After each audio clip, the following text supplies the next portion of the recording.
There's one. Back-to-back cast. Well, this is a big trout. This is the #1 lure I think you should learn if you're just starting out, or even if you've been fishing inshore for a while, but you're starting to get into artificial lures, you want to learn more about that, this is where you start right here. All it is just a hook and a lead head, but there's so many different ways to work this depending on how you set it up and how you dress it. All we need to do is pick a weight. This is a 1/4 ounce jig head, and then we pick a trailer. You always want your hook point coming out the flat side. So we're gonna put that hook point right in the center of that lure, and we're gonna just kind of thread it, and I'm watching that hook point, making sure it's going straight down. We're gonna go about 1 inch down, and then we're gonna make an abrupt 90-degree turn. And as that hook point is coming out, it's very important that you center it right in the middle of the back of that lure. So see how that's coming right out, and then we're just gonna thread it right on up. And then we're gonna make sure it's sitting straight. And the reason that's important is when we start swimming this lure, we want it to work straight. We don't want it to be coming back to the boat and veering off. When we're trying to throw up past a point like this, I don't want that lure trailing off into the grass or trailing away from the point. I wanna be able to bring it right across that point, right where I think that fish is gonna be.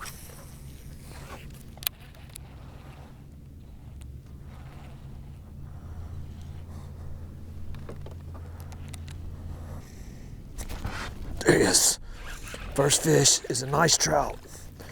Very nice trout. Oh my gosh. Well, this cold water's not affecting these trout. They're some kind of fired up. Yes, sir. So there's a number of different ways to work a jig. In general, I guess the traditional way would be to throw it out, let it sink to the bottom, hop it. There's one.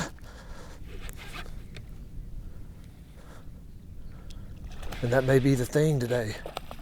What is this? Okay, we'll take it. Perfect size red. Beautiful redfish. I mean, perfect size. He's about 19.5 inches. This is the absolute best eating fish there is in the marsh.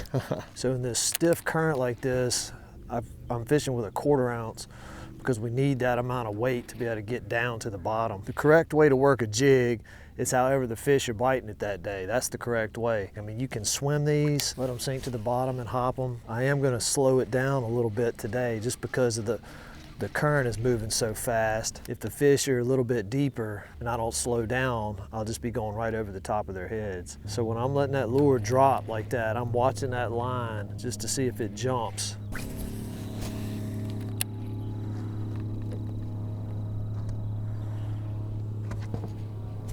There he is. See, I saw that line moving and it gave him away. Ooh, it's another trout, another nice trout. Yes, sir. Would have never known that fish bit if I hadn't been watching that line. That line looked like it started moving against the current. So I swung on him and set it. Very nice. Starting to get a pattern.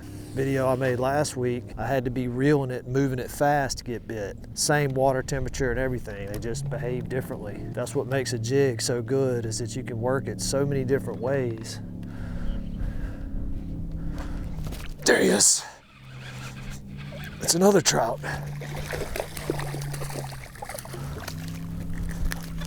We just kind of lucked out and picked the right color, I guess. Magneto.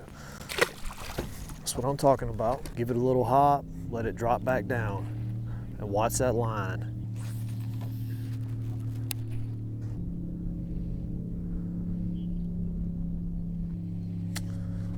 There he is.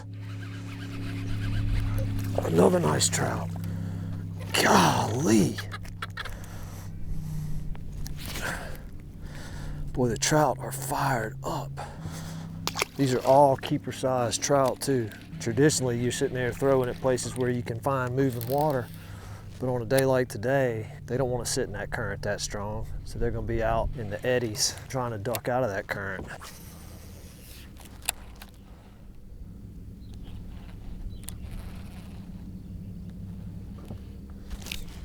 is. Oh, another nice trout. Oh my gosh. This is insane. He was in the slowest part of that current. This current is just ripping through here and it's coming around this point and it's hitting a little bit of an eddy over here. And that's where this trout was. These are all nice keeper size trout. This one's 15 and a half. So I mean, just perfect size keepers. Yeah, see today, I guess the big picture is I'm just kind of letting this lure bump along with the current. Just giving it a little bit of a retrieve, and there he is. God, dog.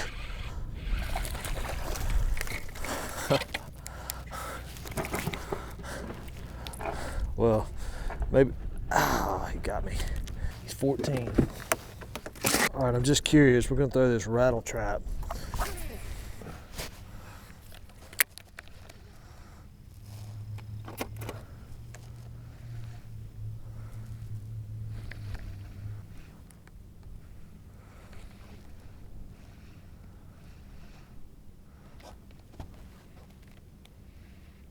There he is, on the rattle trap.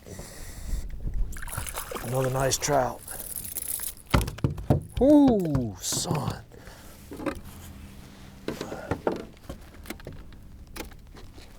That's what I'm talking about, baby.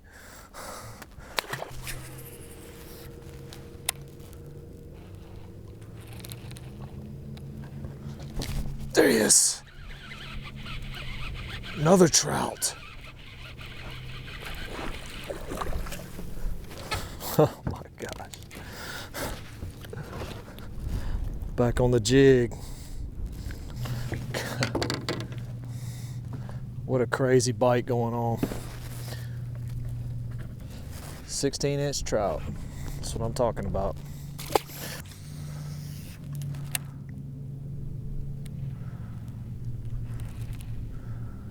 It's crazy. I've just been going back and forth, and it's never like just an insane bite. It's like pick up 2 or 3 and oh, nice trout. Better trout. Golly, I was just about to say it's like 2 or 3 in a row and then it'll be a little while without a fish. Huh. Yeah, this is a nice trout. Maybe a 17-inch.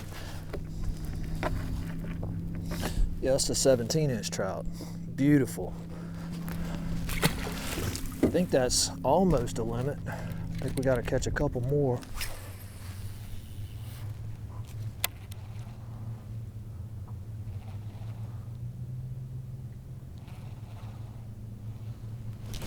There he is.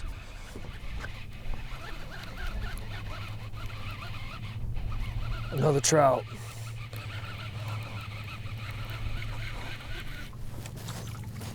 Yes, sir. Beautiful.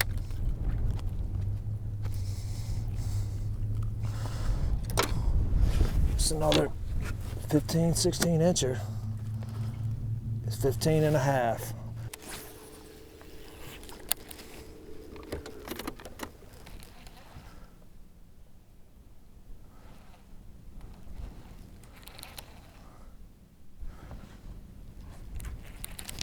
There he is. Another trout. Yes, sir. It's a good one to end the day on. Let's see.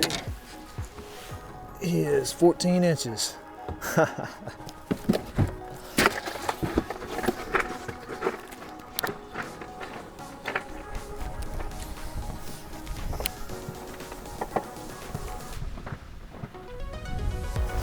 There's one. Back-to-back cast. Oh, this is a big trout. Bigger trout. Oh, oh my gosh. We'll take it. He's 17 inches. Yes, sir. The jig, the most basic lure in inshore fishing. If you want to get into artificial lures, this is where you start. Learn how to use the jig. It's the most versatile lure, just back to the basics. We had to adapt to the way the fish were biting. I came last week and was fishing a jig. I was working the lure completely differently. This week, they wanted it slow on the bottom, just hopping it up. Thanks for watching. We'll catch you on the next one.